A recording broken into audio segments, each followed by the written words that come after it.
Some people seem to have such incredibly bad luck that it goes beyond tragedy and lands squarely in the realm of amazement. We're not saying what happened to these individuals was good or deserved. It was, in fact, terrible.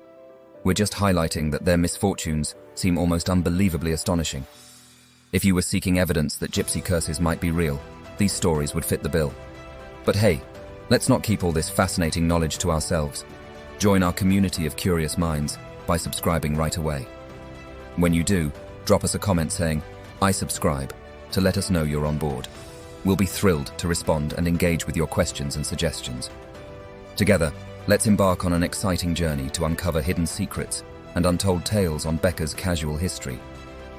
It's common knowledge that owning a motorcycle comes with risks, ranging from deadly accidents to unusual scenarios like having spiders on your eyeballs. While one might reasonably expect accidents, encounters with bees, and even attention from attractive individuals, you can never be fully prepared for the Grim Reaper's hat trick. Just ask Rolando Trinidad. One night, he was speeding down the highway when he swerved to avoid a dog crossing the road, causing him to lose control of his motorcycle. That's already a stroke of bad luck, but in a rapid turn of events, things went from bad to worse. Unbelievably, the pistol tucked into his waistband, seriously, who decided this was a good idea, accidentally discharged, shooting him through the groin. The bullet entered near his testicles and exited at his right buttock.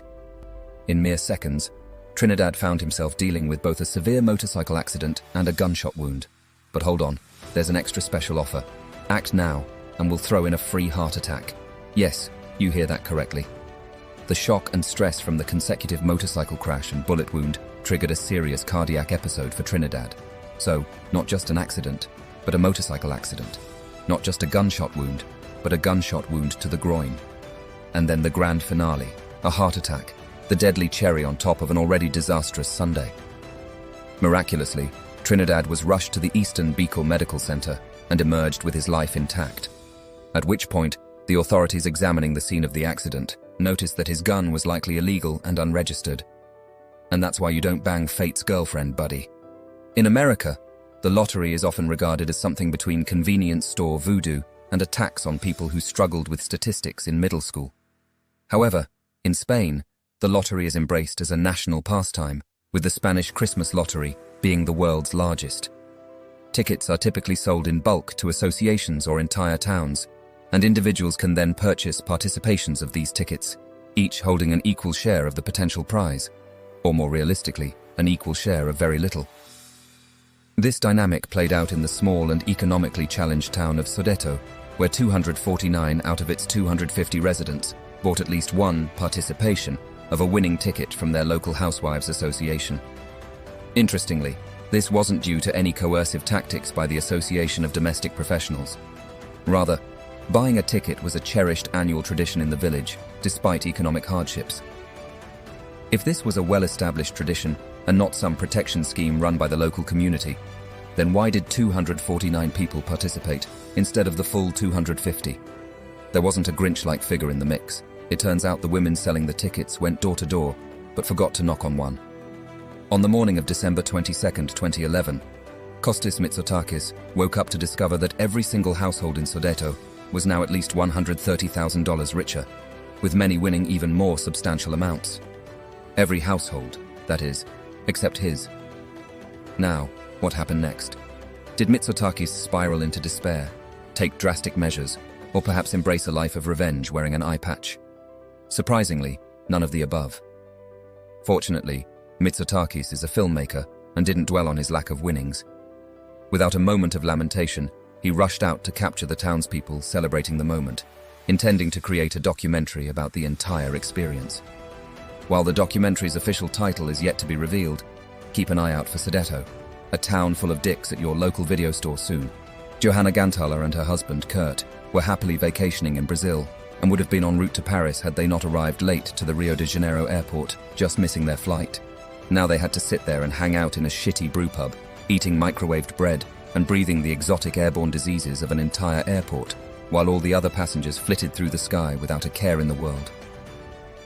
However, the plane crashed 4 hours into the flight, killing all 228 people aboard.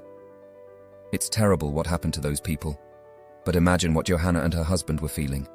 It was like having a new lease on life. But their relief was short-lived. Having escaped once through sheer coincidence, Johanna and Kurt had no choice but to risk it again.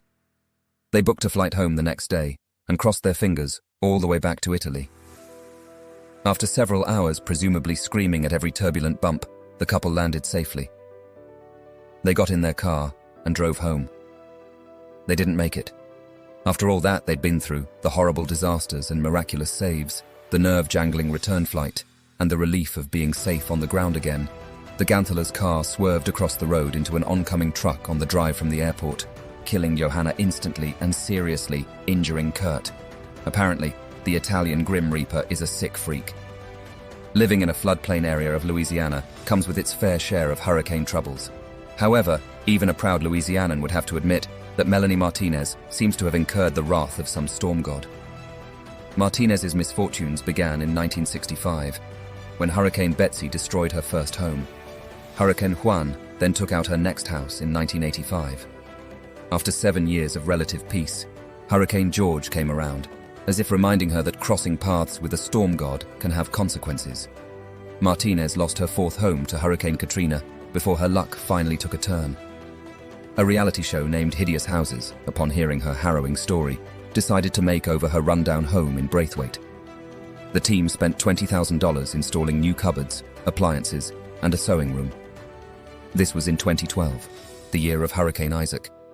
Isaac made its forceful entry from the Gulf, and despite the protection provided by New Orleans' new flood control systems, the small town of Braithwaite lacked adequate defenses from its 8-foot levee.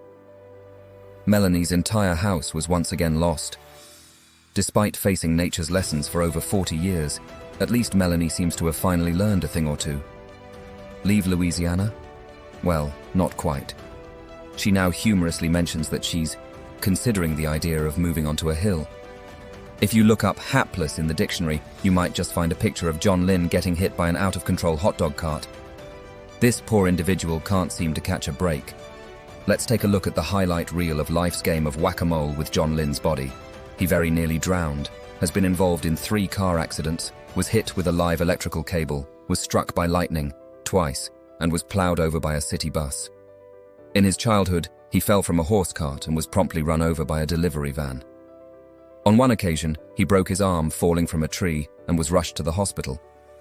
However, on his way home, the bus he was in crashed, breaking the same arm in a different place. This unfortunate incident even had the decency to occur on Friday the 13th.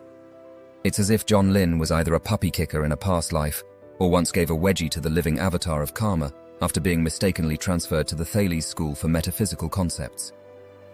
As an adult, Lynn became a miner, perhaps thinking, why not? Since he practically faced death just trying to brush his teeth in the morning. Everything seems equally deadly to good old John Bus Fodder Lynn, so he might as well risk it.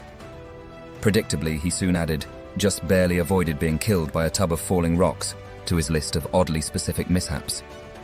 Most recently, Lynn gained his 15 minutes of fame as Britain's unluckiest man after falling down an open manhole. It would be a hilariously cartoonish story if he hadn't seriously hurt his back, legs, and both knees, leaving him unable to work.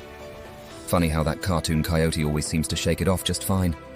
If you've enjoyed this journey, don't forget to like this video and subscribe to Becca's Casual History. Join us as we continue uncovering the strange and fascinating tales of our world. And of course, leave a comment below. We'd love to hear your thoughts. Thank you for watching.